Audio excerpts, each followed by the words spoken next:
Merci à vous de regarder Rendez-vous matin pour cette rubrique consacrée à l'immigration aux États-Unis. On va s'intéresser aujourd'hui à des cas concrets, à des situations réelles et pour en parler, je reçois Maître Marcel Poirier comme à chaque fois. Bonjour Maître. Bonjour Grégory, ça va bien? Ça va, je vous remercie. Donc du coup, le réveil est un peu difficile peut-être ce matin, Maître, mais du coup aujourd'hui on va s'intéresser donc au cas réel, ce que je vous disais, et notamment à un investisseur sous visa E2 dont la femme avait un permis de travail, était dans une entreprise, est toujours dans une entreprise, tout va bien pour elle, et elle est en train de basculer sur une carte verte. Elle a été sponsorisée pour une carte verte, donc la carte verte est en cours. L'investisseur sous E2 souhaiterait tout arrêter. Est-ce que c'est possible? Alors voilà une question difficile et nous avons de plus en plus de questions. J'ai beaucoup d'appels sur les cas où les investisseurs voudraient arrêter l'activité en cours ou la modifier. Alors aujourd'hui, nous allons discuter un petit peu de quelqu'un qui veut arrêter. Alors c'est un cas où l'épouse a un permis de travail, un permis de travail qui lui permet de travailler dans une entreprise qui l'a parrainé pour une carte verte. La carte verte est en cours effectivement. Ils aimeraient arrêter le E2 parce qu'ils vont obtenir la carte verte d'ici quelques mois et la société E2, l'activité commerciale, ne fonctionne plus. Ils aimeraient la vendre ou ils aimeraient la fermer. Est-ce qu'ils peuvent rester sous la classification E2 parce que la carte verte est en cours et parce que d'autres personnes travaillent avec un permis de travail? La réponse, elle est non. Alors, la carte verte basée sur l'emploi va durer environ 18 à 20 mois avant qu'ils obtiennent cette carte verte. Le permis de travail est dépendant au fait qu'il y a un visa E2 investisseur.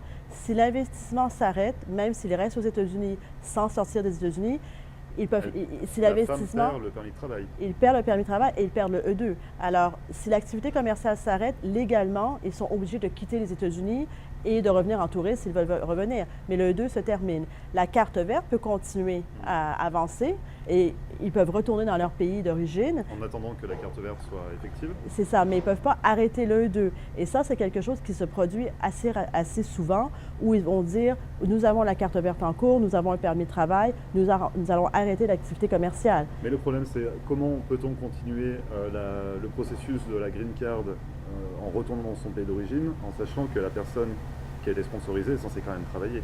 Parce que ce n'est pas dépendant du travail. Alors, la carte verte et le permis de travail, ce sont deux choses indépendantes. Vous pouvez parrainer quelqu'un qui est dans son pays d'origine, mais... Sans pour autant travailler pour elle. Exactement. Mais l'entreprise doit accepter que la personne va quitter et de continuer cette carte verte pendant 15-18 mois et attendre que la personne revienne. Alors, souvent, l'entreprise n'accepte pas, retire la demande de carte verte et ils vont tout perdre. Alors, maintenant, la question posée, c'est à quel moment il y aurait une vérification? Oui, oui. Parce que ils se disent, nous n'allons pas sortir des États-Unis, nous allons rester ici, nous avons nos I-94 valides avec le statut E2. Ils ne vont pas voir qu'il y a eu un arrêt d'activité commerciale. Bah si, parce que c'est ça, c'est au moment où, même si la demande de carte verte a été émise, avant de la donner, il y a un entretien, c'est ça?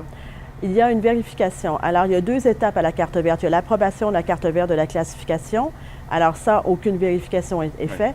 Ensuite, il y a le changement de classification du visa E2 investisseur à la carte verte. Et à ce moment-là, maintenant, ils sont en train de faire de plus en plus de vérifications. Ils demandent de prouver que depuis leur entrée aux États-Unis avec le visa non immigrant, ils ont bien maintenu la classification.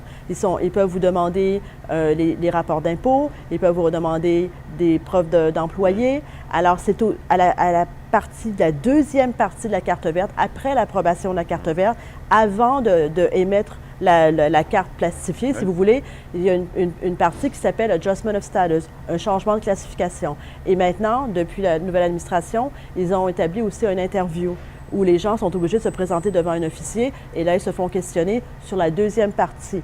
Alors, c'est pas comme vous pouvez essayer de cacher le fait que le E2 s'est arrêté ou le fait que l'activité commerciale s'est arrêtée. Ils vont, à quelque part, il va y avoir... Et aussi, vous ne voulez pas que les personnes se trouvent à mentir. Parce que sur les formulaires, il y a des questions très précises. Est-ce que vous avez bien maintenu votre statut non immigrant? Est-ce que vous avez maintenu votre classification? Et il peut y avoir des questions orales durant l'interview. Alors, vous ne pouvez pas mentir parce que mentir, c'est une misreprésentation qui fait que vous perdez la carte verte, c'est une fraude et vous perdez la carte verte. Alors, cette question-là, elle est importante parce que beaucoup de clients, surtout avec les problèmes économiques dans certaines activités commerciales, ils veulent arrêter. Ils veulent arrêter complètement ou ils veulent changer d'activité. Ils ont, par exemple, un restaurant, ils veulent ouvrir un salon de coiffure ou ils veulent aller faire de la construction ou des rénovations de maisons et d'appartements. C'est pas possible non plus. C'est possible de changer d'activité, mais il faut faire une demande à l'immigration américaine en disant, voilà, notre activité ne fonctionne plus et nous voulons changer d'activité. Mais vous ne pouvez pas arrêter l'activité actuelle et après demander une modification. Parce que ça, c'est un autre problème. Les clients arrêtent complètement, ils arrêtent leur activité, ils ferment le restaurant, par exemple, et ils commencent à faire de la construction.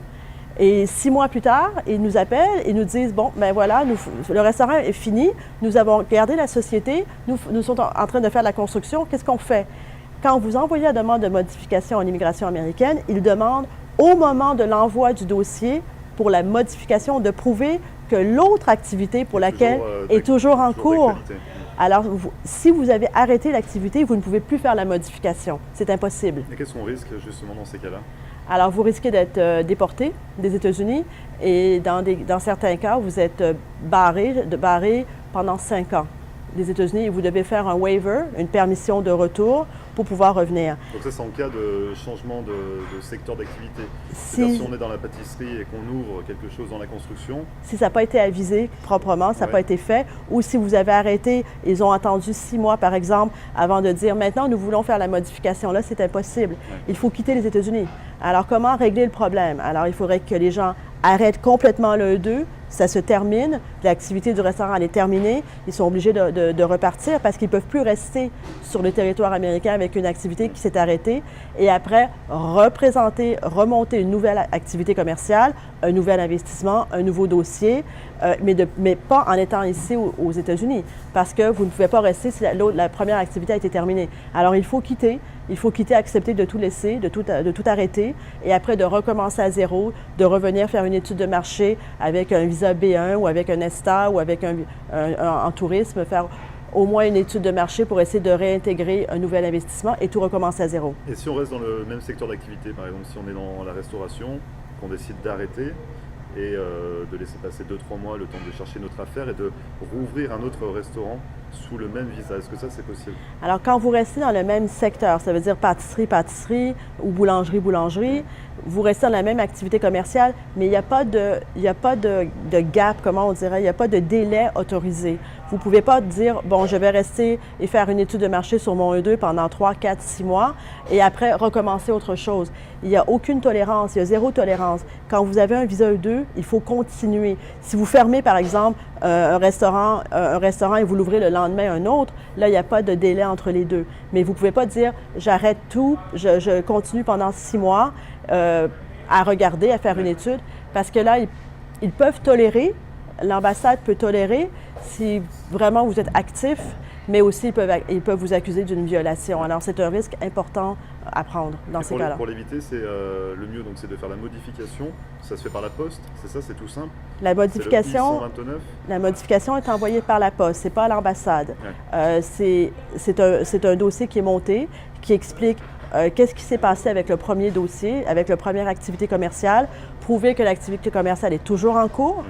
Ensuite, monter un dossier sur la nouvelle activité, le nouvel investissement qui a été fait. Et ça aussi, c'est un problème parce qu'il faut prouver un nouvel investissement dans la nouvelle activité commerciale. C'est pas comme si vous pouvez basculer de une à l'autre.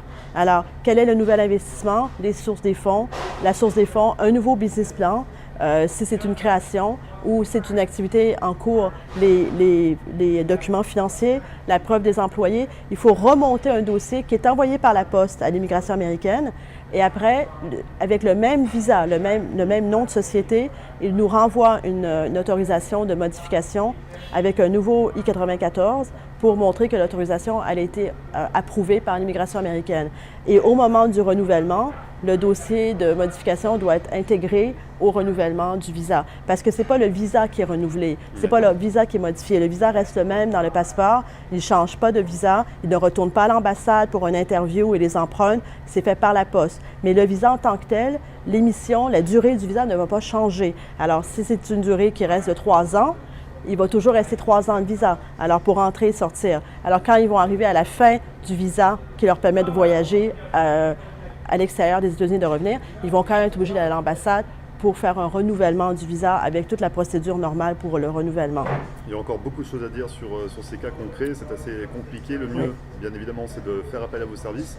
Comment on peut vous contacter, Maître Marcel Poirier? Alors, le plus rapide, c'est par téléphone, bien sûr, à 305-854-4445 ou par email à marcelpoirier@marcelpoirier.com. Merci beaucoup pour toutes ces précisions. On se retrouve très prochainement pour une nouvelle rubrique consacrée à l'immigration aux États-Unis. Merci beaucoup. Maître. Merci.